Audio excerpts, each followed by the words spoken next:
आज की ये शाम एक सफल यज्ञ के समापन में अपनी तरफ से योगदान का बहुत सम्मानजनक होता है। भारत के बारे में ये कहा जाता है कि हमारे अंदर सपने बहुत हैं, लेकिन उन सपनों को संकल्प के साथ पूरा करने की क्षमता सभी भारतीयों में है। 3 प्रकार के भारतीय हैं। क्या 3 प्रकार के मनुष्य?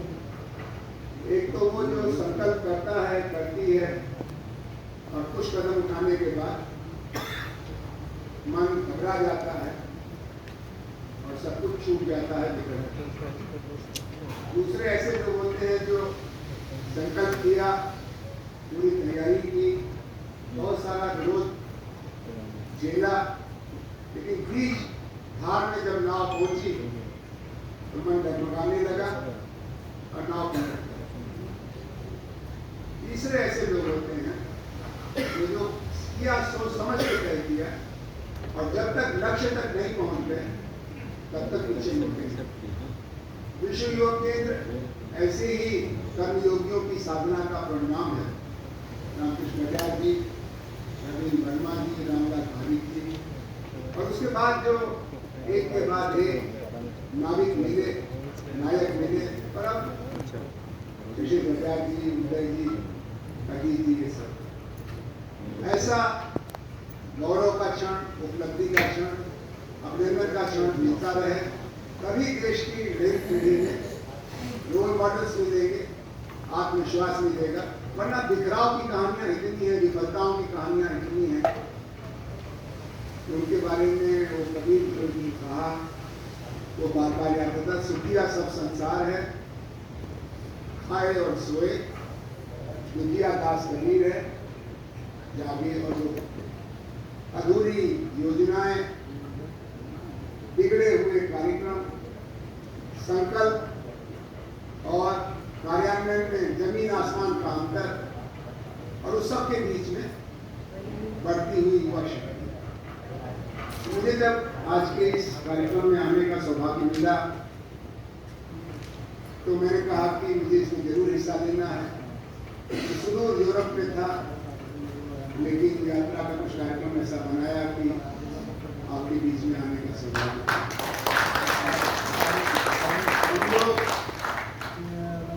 जैसा कल से कहा जा रहा कि विश्व योग केंद्र कोई एजेंसी नहीं था, ये कैटलिस्ट था। और कैटलिस्ट किस बात का? Catalyst for cultivating goodness, catalyst for cultivating confidence, catalyst for cultivating courage. क्योंकि जब देश आजाद हुआ तो दुनिया के देशों के बड़े बड़े विद्वान, खासतौर पर पश्चिमी विद्वान, अपने को पराजित महसूस कर रहे थे। अरे ये हिंदुस्तानी भूखे नंगे अनपढ़ एक अधनंगे फकीर के पीछे चलते चलते यहाँ तक पहुंच गए कि हमारे झंडे को उतार दिया, अपना झंडा लहरा दिया। देखो कुछ ही दिनों में बिखर जाएंगे, जाति को तोड़ देगी, धर्म को तोड़ देगा, धर्म ने कुछ तोड़ा नहीं, किस्सा अलग हो गया, पाकिस्तान भाषा तोड़ देगी। हम ही ने तो इनको संभाल के रखा था, अब हम चले जाएंगे तो ये बड़े घटिया लोग हैं, बेईमान लोग हैं, भ्रष्ट लोग हैं। भारतीयों के बारे में सभी यही है।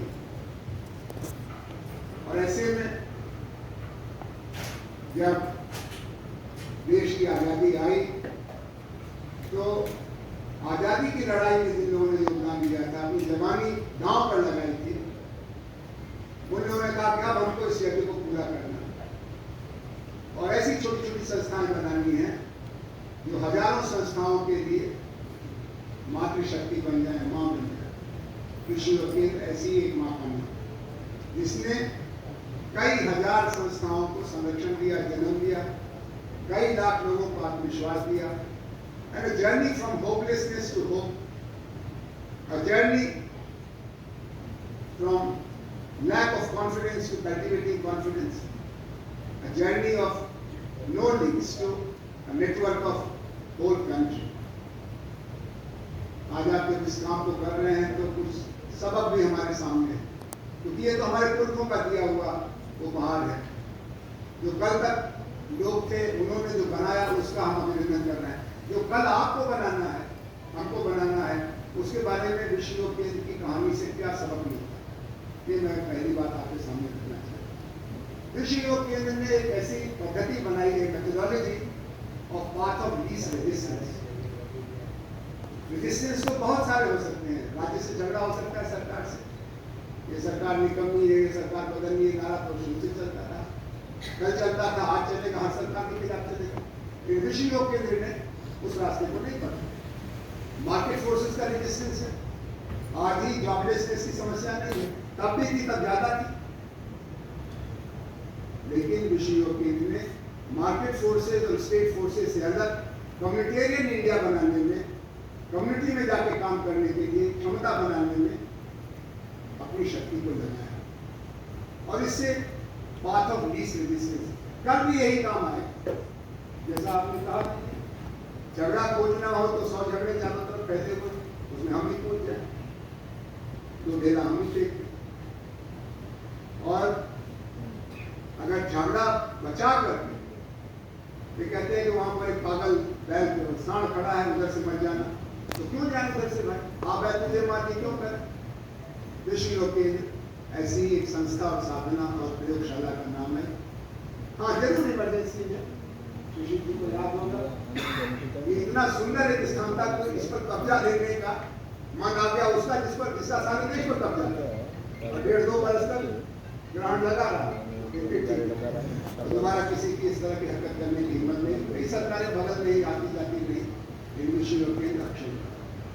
दूसरा विश्व योग केंद्र का जो मुझे सबक मिलता है समाजशास्त्र के विद्यार्थी के नाते, वो कंसेप्ट ऑफ जस्टिस। जो लोग थे, इनके पास क्षमता थी, साधन था, लेकिन उसको उन्होंने समाज की पूंजी माना, समाज की विरासत माना, और अपनी तरफ से कुछ पैसा लगाया, कुछ ज्ञान लगाया। ये तो रविंद्र वर्मा है, राजघराने के थे, रामकृष्ण बजाज के तो पिताजी का इतना यश था, गांधी जी ने उनको अपना 5वां बेटा कहा था। गांधी जी का सारा आश्रम वर्धा में जमीन खरीद बनाते थे। कुछ नया निवेश करने की जरूरत नहीं थी, लेकिन नई चुनौतियां थी, राष्ट्र निर्माण की, नागरिकता निर्माण की, और यही चुनौतियां राष्ट्रीय स्तर पर विश्व योग केंद्र ने संभाली।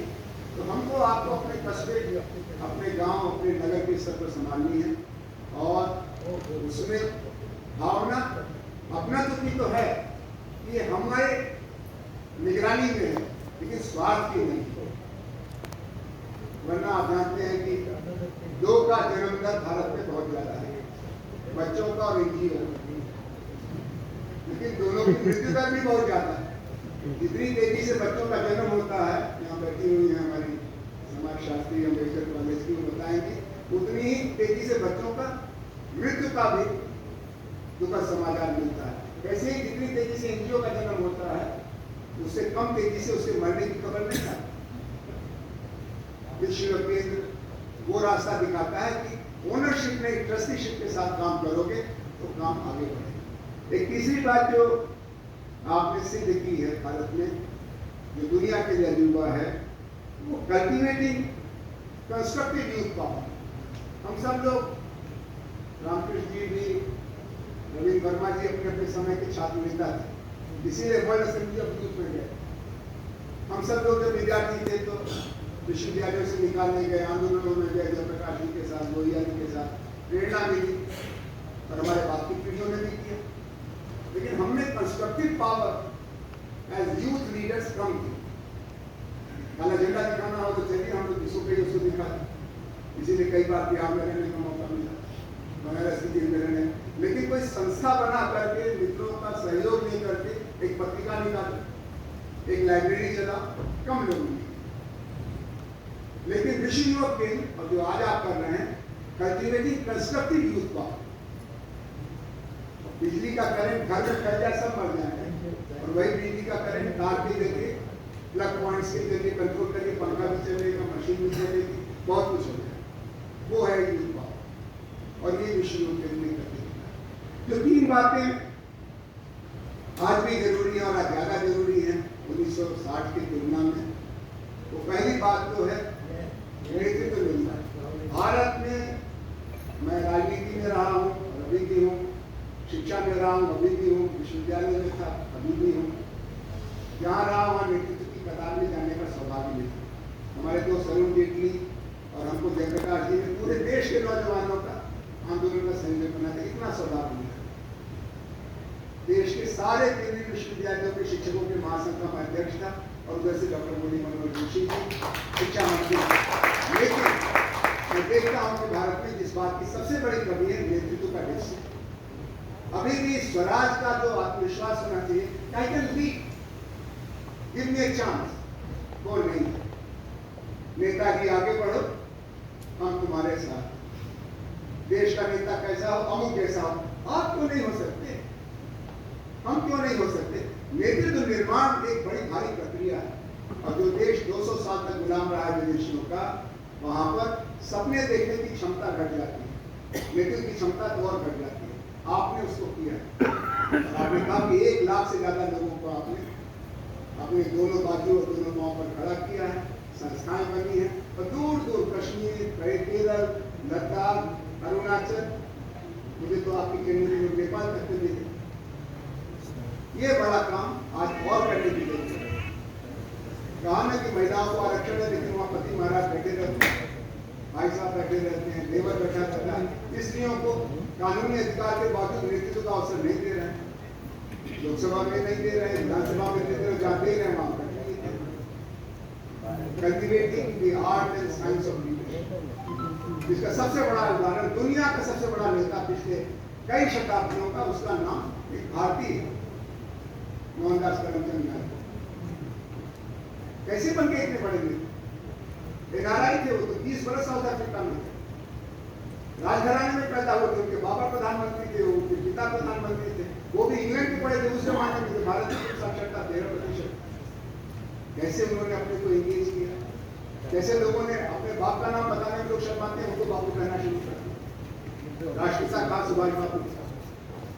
Cultivating the art and science of leadership आज के भारत की बहुत बड़ी जिम्मेदारी है और उसमें विश्व यूरोपियन का बड़ा योगदान है और ऐसा काम आगे करना। इसीलिए जो अगले 10 साल का एजेंडा है, शिशिर जी ने 60 साल की बात कही, आगे का जरूर सोचना चाहिए, लंबा सोचना चाहिए, लेकिन 60 साल की बात अगर हो गई है तो अगले 10 साल की बात के बारे में मैं आपसे कुछ सुझाव देकर अपनी बात करना चाहूँगा।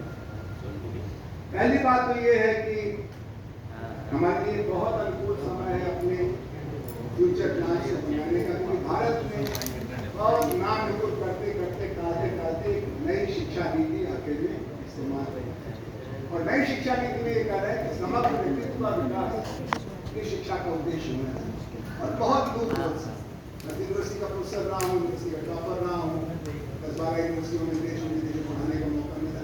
भारत की शिक्षा व्यवस्था अभी भी ना कहते हैं आधा शेर का चेहरा है और आधा बकरी का चेहरा है।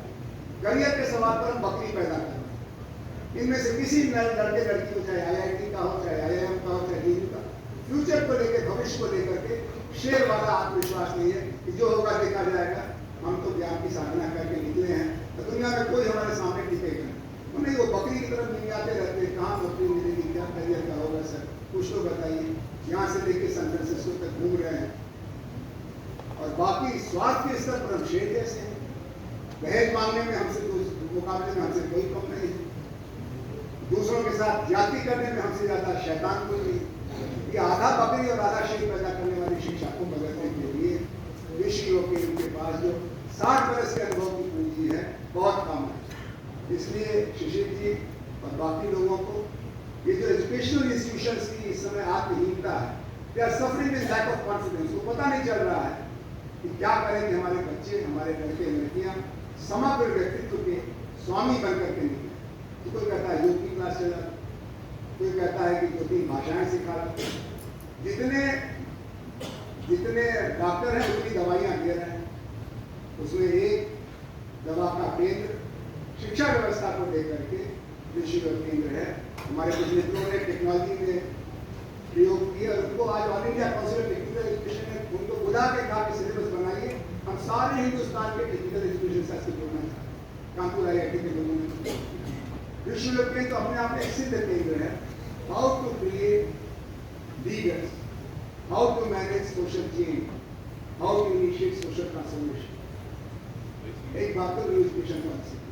दूसरी बहुत अच्छी बात यह है, कलकत्ता में जब आप लोगों ने संवाद किया था तो याद दिलाया था कि इस समय दुनिया सस्टेनेबल डेवलपमेंट गोल्स की तलाश में है। 17 पॉइंट का सस्टेनेबल डेवलपमेंट गोल्स। आपका जो मूल आधार था मोहनदास करमचंद गांधी का सपना, वर्धा के आश्रम के प्रयोग, उन्होंने 19 जिम्मेदारियां दी थी आजादी की सुबह 1946 को सुधार रचनात्मक।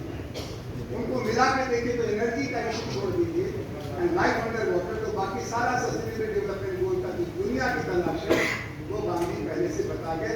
ये अलग बात है कि घर का जो भी जोड़ा कहाँ के गाँव का से, क्योंकि वो हमारे देश में उनका नाम ने डाल दिया। मार्टिन लूथर किंग ने सुना, नेल्सन मंडेला ने सुना, दलाई लामा सुनते हैं, खान अब्दुल गफ्फार खान ने सुना, हमें गांधी जी को नहीं सुना। खैर देर से सही दुरुस्त आ रहे हैं। संयुक्त राष्ट्र कहता है और वो शुरू हुआ 2016 से, 2030 में वो पूरा होगा। अभी 2022 से 8 साल का समय है। Let us engage with UNO, यही बगल में है ज्योति मार्ग में, ज्योति रोड पर, उनको बुलाइए। जैसे आपने नाथ फाउंडेशन की ट्रस्टी को बुलाया, उनको बुलाइए, कहिए ये हमारी कल्टिवेटेड फील्ड है, ये हमारा एक्सपीरियंस है। आप सस्टेनेबल डेवलपमेंट गोल्स के लिए एजेंसी तलाश में है, हमारे पास उसका एक्सपीरियंस है and let us B partner and this UN partnership initiative could be on the agenda for next 8 years. एक तीसरी बात है, वो है future of economic democracy. Doctor Ambedkar ने समझाया था, इसी दिल्ली में कहा था कि पॉलिटिकल डेमोक्रेसी तो आ गई कल से, राइट टू वोट के लिए, लेकिन इकोनॉमिक डेमोक्रेसी, सोशल डेमोक्रेसी के लिए काम करना पड़ेगा। इकोनॉमिक डेमोक्रेसी मतलब इकोनॉमिक सिटीजनशिप, लाइवलीहुड की गुंजाइश, और कल से गिनाया जा रहा है कि कहाँ कहाँ लाइवलीहुड है। 1 करोड़ 10 लाख लोग हर साल लेबर मार्केट में जॉब की तलाश में आते हैं, कुछ अनपढ़, कुछ अनपढ़ और कुछ सुपर एजुकेटेड, और 10 से 20 लाख के बीच में नौकरियां सब मिला के गिन लीजिए तो पैदा हो रही। तो बाकी 80 से 90 लाख ये डिविडेंड होगा, डेमोग्राफिक डिविडेंड होगा या डेमोग्राफिक डेंजर होगा। खाली दिमाग शैतान का घर होगा, वो आतंकवादी बनेगा, अलगाववादी बनेगा, संप्रदायवादी बनेगा, जातिवादी बनेगा, इसलियों से हिंसा करेगा, गरीबों से हिंसा करेगा। उस नौजवान के लिए जिसको कल भी कहा कि 50 करोड़ लोगों की ट्रेनिंग की जरूरत है, 50 करोड़ 500 मिलियन पीपल। और हमारी यूनिवर्सिटियां बढ़ तो रही है लेकिन इक्विप नहीं है उसके लिए। मैं एक यूनिवर्सिटी में गया था, मैंने पूछा कि उसके इंचार्ज ब्रिगेडियर थे, उन्होंने कहा ब्रिगेडियर साहब आप पढ़ाई लिखाई के काम में कैसे? मैं मेरा सपना बचपन से था कि शिक्षा में समझ लूंगा, मजबूरी में सेना में चला गया था, रिटायर होते ही मैं यहाँ चला आया। कैसा अनुभव है? कहा कुछ कहने लायक नहीं है डॉक्टर साहब। मैंने कहा क्या नहीं कहने लायक? कहा कि ये सब लड़के लड़कियाँ आप देख रहे हैं कितना साफ कपड़ा पहने हैं, शांत बैठे हुए हैं, लेकिन इनको ग्रेड जब दीजिए जो उनकी वास्तविक कुव्वत और औकात है तो उनके पिता माता के नाराज होते, कहते हैं कि ये प्राइवेट यूनिवर्सिटी की बात मैं बता रहा हूँ कि पैसा तो हमने आपको पूरा दिया था, तो अब ये ग्रेड शीट हम अधूरी लेके क्यों जाएंगे? मास्टर जी हमको अपने लड़के को नौकरी नहीं करानी है, लेकिन उसको कम से कम A ग्रेड तो दे दीजिए, पूरा पैसा दिया 20 लाख या 30 लाख या 40 लाख। तो वो नॉन रिलायबल इवैल्यूएशन सिस्टम ने पूरी शिक्षा का बंटाधार कर दिया। और इसीलिए शिशिर बजाज जी के दोस्त अजीम प्रेम जी, उन्होंने खुल के कह दिया, ये तो नहीं कहेंगे, मेरे डॉक्टर अजीम प्रेम जी ने कह दिया कि 5% लोग ऐसे हैं जो एम्प्लॉयड हैं, 95% degree holders who come to our jobs they are unemployed। और वो कोई लोकल की कॉलेज की बात नहीं कर रहे थे, वो बड़ी बड़ी यूनिवर्सिटियों की बात कर रहे थे। और पिछले 2 साल में तो ये हो गया कि आप लोगों ने कहा कि भाई तुमने तो ऑनलाइन पढ़ा था, तो ऑनलाइन कोई जॉब हो तो करना, हमको तो ऑन फ्लोर जॉब करानी है और तुमको कोई ट्रेनिंग नहीं है। तो ऐसे में जरूरी है कि हम सब लोग मिल करके जो देश की निर्माण की सबसे बड़ी समस्या है युवाओं के लिए उनकी क्षमता का पूर्ण विस्तार, पूर्ण विकास, उसका मल्टीप्लायर चेन बने। क्योंकि हमारे दोस्त मंत्री जी चले गए, बेचारे वो करेंगे कि क्या, वो तो विदेश मंत्री हैं। अगर शिक्षा मंत्री के साथ कभी मुलाकात हो शिक्षक जी की तो होनी चाहिए, तो उनको अंधा क्या चाहे तो आंखें कृषि योग केंद्र का जो अनुभव है युवाओं को सरल तरीके से सामाजिक कौशल से लैस करने का जो 60 साल का आपका साधना का इतिहास है, उसको जोड़ने की जरूरत है। फिर देखिए कि ये 50 करोड़ की ट्रेनिंग के लिए जगह जगह विश्व केंद्र का प्रोटोटाइप होने लगे। आज की इस शाम मुझे ये सोचने को मजबूर करती है कि क्या बात हुई कि विश्व केंद्र जैसा दूसरा कोई बन नहीं रहा। क्या बात है? इस देश की मिट्टी में अगर इतनी खराबी है कि 4-5 इस तरह के आदर्शवादी नौजवानों ने संस्था खड़ी की, उसकी देखा देखी राज्य स्तर पर क्यों नहीं टिकट किया? ये भी विचारणीय प्रश्न है और ये विश्व योग केंद्र को और मजबूत बनाने के लिए हमें आग्रह करता है। अब और मजबूत कैसे बनेगा? मुझे आज दूसरा जी ने कहा, बड़ी समाज वैज्ञानिक थे, इथियोपिया से लेकर अफगानिस्तान की ट्रेनिंग और आंदोलन के लिए मेरे सरकार जी को उनको आशीर्वाद था, स्वतंत्रता सेनानी परिवार को। इन्होंने कहा कि एक काम तो विश्व योग केंद्र को ये करना चाहिए अगले 5-7 साल के 10 साल के रनअप के लिए कि अपने बोर्ड ऑफ डायरेक्टर्स में कुछ महिलाओं को भी जोड़ा। ट्रेनिंग में महिलाएं आती हैं और ढेर सारी महिलाएं यहाँ से ट्रेंड होकर के कैपिटल सोशल लीडर बनी है। अब डिसीजन मेकिंग में भी गाइडलाइन बनाने में भी उनका आना आधे हिंदुस्तान के लिए पूरा दरवाजा खोलने जैसा। इसी तरह से एक दूसरी बात है जो आज आपने कर दिया कि डिजिटल वर्ल्ड के साथ आपकी पार्टनरशिप हो जाए, जो आज आपने इनॉग्रेट किया है। ये समय के साथ 21वीं शताब्दी के साथ कदम से कदम मेरा के चलने का काम। और इसके बाद आप देखेंगे कितने लोग जाने कहाँ से बुझे हुए जो दिए हैं वो फिर से प्रकाशित हो जाएंगे कि साहब हम क्या करें। वो कहा ना, हमारे एक मित्र ने यहाँ बैठे हुए हैं, उनका नाम मैं नहीं जानता, उन्होंने सवाल पूछा था तो गोयल जी ने किसी ने समझाने की कोशिश की कि यहाँ कानून तो बहुत बन रहे हैं। अरे कानून बहुत नहीं बन रहे हैं, जैसे पुराने मकान में चारों तरफ मकड़ी का जाला लगता है, ऐसे कानूनों से हर काम रुक गया है। बजाज जी का काम कितना रुकता है मुझे नहीं मालूम, लेकिन एनजीओ के साथ मेरा थोड़ा बहुत सुझाव रुझान है 30 साल का। इतने कानून बना दिए और कोई पूछने वाला नहीं कि ये सब कानून क्यों बना रहे हैं। ये देशद्रोहियों की जमात है, नागरिक संगठन या कहते हैं हमारे दोस्त की लोकतंत्र का आपका 5वां खंभा है। What is the status of civil society today? Is it a full blown system? मैं आखिरी बात ये कहूंगा कि अमेरिका का और फ्रांस का तुलनात्मक अध्ययन किया गया। फ्रांस के ब्यूरोक्रेट ने उसने कहा क्या बात है, फ्रांस के लोग बड़े सुविचारित लोग, हमारा साहित्य श्रेष्ठ है, हमारा दर्शन श्रेष्ठ है, हमने क्रांतियों का इतिहास रचा है, लेकिन हम लोकतंत्र की स्थापना नहीं कर पाए। हर 3 साल 4 साल एक नया रिपब्लिक बनाया। तो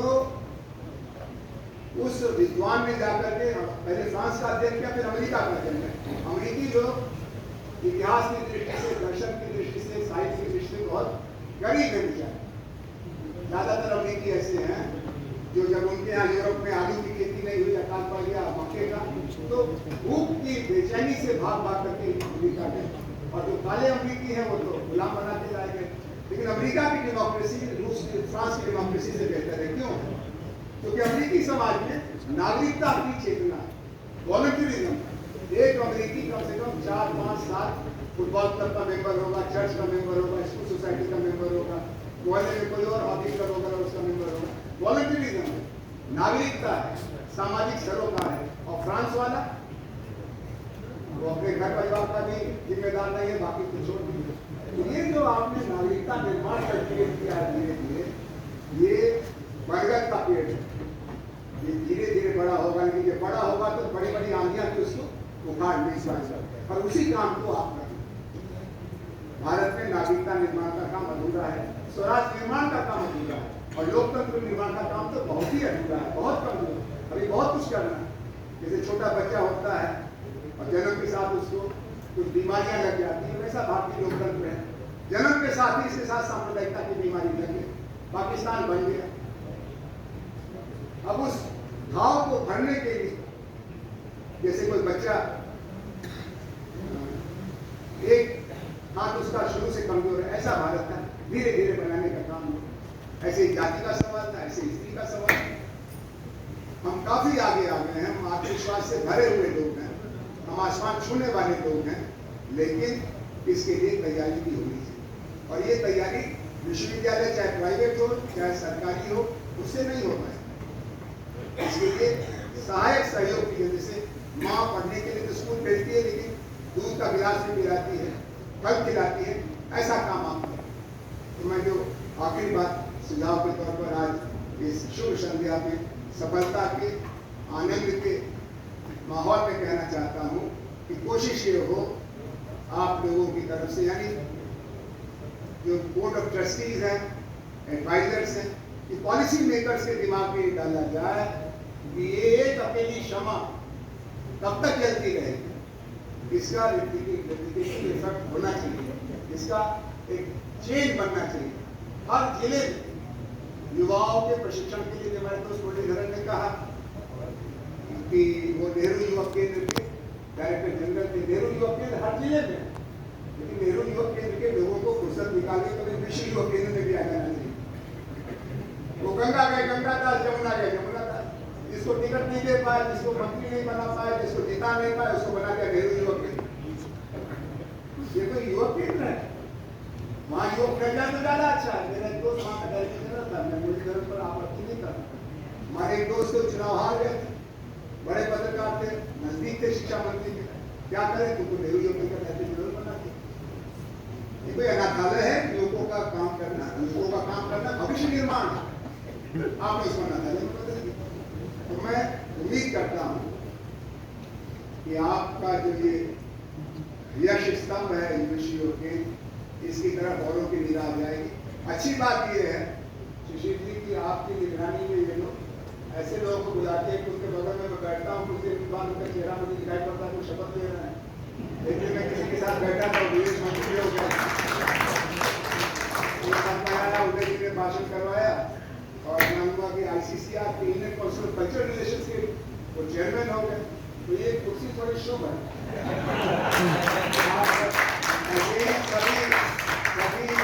रंग और सभी स्वाद के राजनीतिकों को बुलाते रहिए, ऐसे ही दरवाजा खुला रखिए जैसे आपके बाबा के समय से परंपरा चली आ रही है।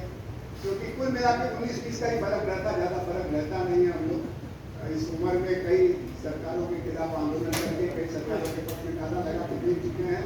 ये थोड़ा 19, थोड़ा 20, इससे ज़्यादा का फर्क नहीं रहता है। पिछले दिनों एक सरकार के खिलाफ आंदोलन किया तो नई सरकार आ गई, अब उस सरकार के खिलाफ आंदोलन करने में डर लगा कि नई सरकार आएगी, उसके खिलाफ भी आंदोलन अगर करना हुआ तो कहेंगे तो बेवकूफों की बारात है। जब तक मतलब ऐसा कोई चुन ही नहीं पाया जिसके पक्षकार जिंदाबाद के नारा लगा सके।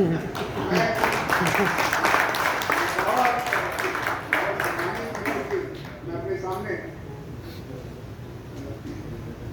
रवीश वर्मा जी को देख रहा हूँ, मैं अपने सामने रामदास पारिक जी को देख रहा हूँ, मोरारजी देसाई को देख रहा हूँ।